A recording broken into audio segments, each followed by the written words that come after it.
Hello everybody, welcome to my channel. I'm Christopher David Lawson of NEPA at CDL NEPA. Today we're doing a brief 50,000 mile review of my 2022 Ford Maverick. Let's go ahead and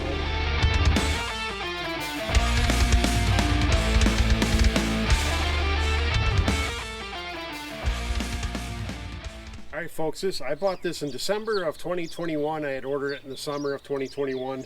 So this is basically a first edition. It's not officially a first edition Ford Maverick, but this is the EcoBoost all-wheel drive XLT. The only extra option I added to it was obviously the all-wheel drive, and I paid for the paint. As far as complaints so far, I've had a few recalls on it. Obviously everybody's had some recalls on it. Those weren't real big issues. The biggest one was probably the airbag recall. I had that done. It was taken care of. I have a few rattles in the interior now from that.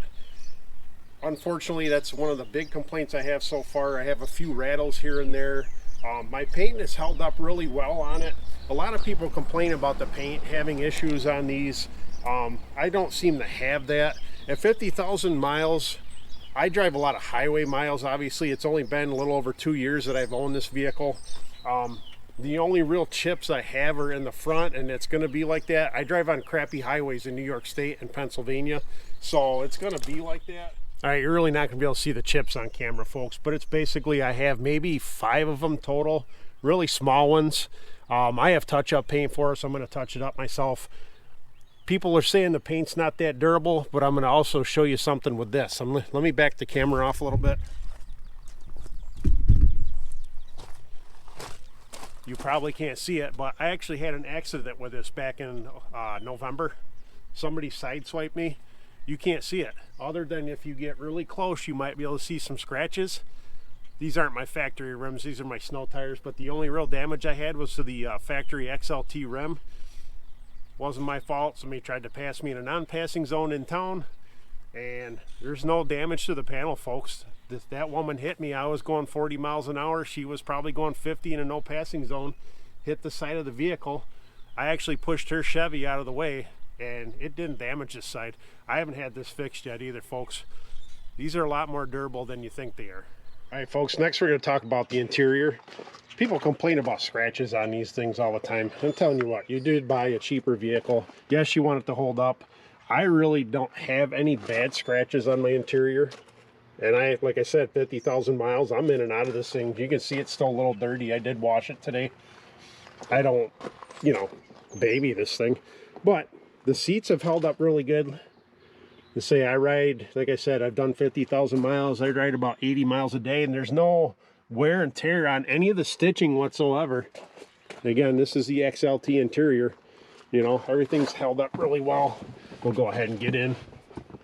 You can see the few modifications I've done here and there, but it's really held up as far as I'm concerned really well for a cheaper vehicle. It's not meant to be a show car. Like I said, my fat ass, I'm 6'1", about 240, 250, depending on how many tacos I eat that day. I'm still comfortable in this thing. I've done 1,000-mile road trips in it. Everything's still holding up well. The seats are still holding up well under my fat ass, so if you're a lot lighter than me, you should be fine.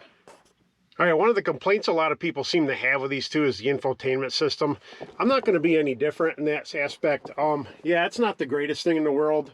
My Kia had a better sound system in it, I feel.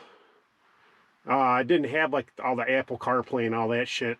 It was a little bit older model, but as far as I'm concerned, the system sounds okay. I do have issues sometimes where my phone won't connect with it.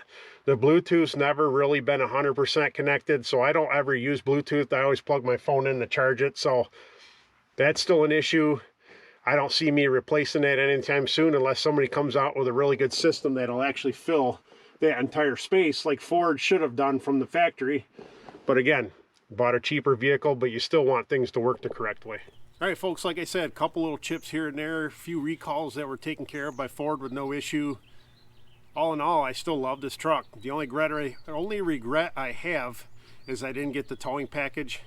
I have a small camper, but unfortunately my wife and I want to expand to a bigger camper, and I only have 2,000 pounds towing capacity.